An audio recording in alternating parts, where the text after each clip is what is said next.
ಕೃಷಿ ಹೊಂಡಕ್ಕೆ ಬಿದ್ದು ಒಂದೇ ಕುಟುಂಬದ 4 ಮಕ್ಕಳು ಸಾವನ್ನಪ್ಪಿದ ಮನೆಗೆ ಸಚಿವ ಶರಣಬಸಪ್ಪ ಅವರು ಭೇಟಿ ನೀಡಿದ್ದಾರೆ. ಯಾದಗಿರಿ ಜಿಲ್ಲೆ ಸುರಪುರ ತಾಲೂಕಿನ ನಗನೂರು ಗ್ರಾಮದ ದರ್ಶನಪುರದಲ್ಲಿ ಈ ದುರ್ಘಟನೆ ನಡೆದಿತ್ತು. ಮೃತರ ಮನೆಗೆ ಸಚಿವರು ಭೇಟಿ ನೀಡ್ತಾ ಇದ್ದಂತೆ ತಂದೆ ತಾಯಿ ಮತ್ತು ಅಜ್ಜಿಯರ ಆಕ್ರಂದನ ಮುಗಿಲು ಮುಟ್ಟಿತ್ತು. ಅವರಿಗೆ ಸಾಂತ್ವನ ತಿಳಿಸಿದ ಸಚಿವರು ವೈಯಕ್ತಿಕವಾಗಿ 1 ಲಕ್ಷ ರೂಪಾಯಿ ಪರಿಹಾರ ನೀಡಿ ಬಳಿಕ ಮುಖ್ಯಮಂತ್ರಿ ನಿಧಿಯಲ್ಲಿ ಸರ್ಕಾರದಿಂದ ಅನುದಾನ ಕೊಡಿಸಲಾಗುವುದು. ಇದೊಂದು ಆಘಾತಕಾರಿ ಘಟನೆ. ಜಿಲ್ಲೆಯಲ್ಲಿ ಎಲ್ಲಿಯೂ ಇಂತಹ ಘಟನೆಗಳು ಮರುಕಳಿಸಬಾರದು. ಪೋಷಕರು ಕೂಡ ಎಚ್ಚರ ವಹಿಸಬೇಕು ಎಂದರು. ಈ ಸಂದರ್ಭದಲ್ಲಿ ಜಿಲ್ಲಾಧಿಕಾರಿ ಹರ್ಷಲ್ ಗೋಯಾಲ್, ಗೌಡಪ್ಪ ಗೌಡ ಆಲ್ದಾಳ, ವಾಲ್ಮೀಕಿ ಸಮಾಜದ ಜಿಲ್ಲಾಧ್ಯಕ್ಷರಾದ ಶಂಕರಣ್ಣ ವಣಕ್ಯಾಳ, ಸುರಪುರ ಇಒ ಬಸವರಾಜ್ ಸಜ್ಜನ್, ಕ್ಷೇತ್ರ ಶಿಕ್ಷಣಾಧಿಕಾರಿ ಯಲ್ಲಪ್ಪ ಕಡಲೂರ, ಬಿಆರ್ಪಿ ಮಾಂತೇಶ ಕಂಗಲ, ಸಿಆರ್ಪಿ ಶ್ರೀಶೈಲ ಪಾಸೋಡಿ, ಸೋಮರೆಡ್ಡಿ ಹಾಗೂ ನಗನೂರಿನ ಗ್ರಾಮಸ್ಥರು ಉಪಸ್ಥಿತರಿದ್ದರು.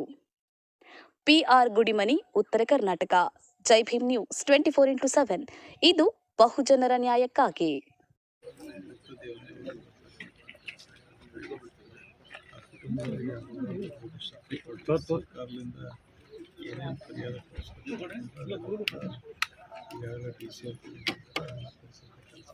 ಪರಿಹಾರ ಆಗಲ್ಲ. ಯಾಕಂದ್ರೆ ವಸ್ತುನೇ ಏನು ಬೆಲೆ ಕಡಿತಕ್ಕಂಥ ಇಲ್ಲ. ಆದರೂ ಕೂಡ ಏನಾದಂತೆ ಸರ್ಕಾರದಲ್ಲಿ ಏನು ಸಾಧ್ಯ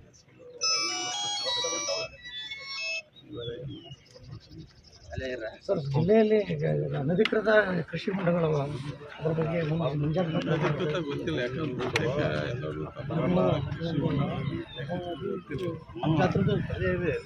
ಕೂಡ ಯಾವ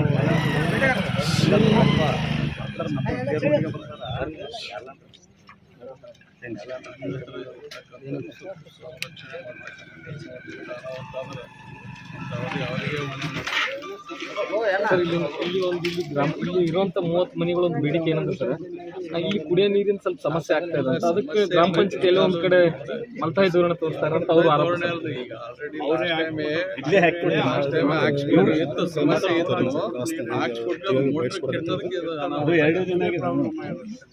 ಕೆಟ್ಟದಕ್ಕೆ ಸ್ವಲ್ಪ ಅನಾಹುತ ಆಗಿದೆ. Thank you sir.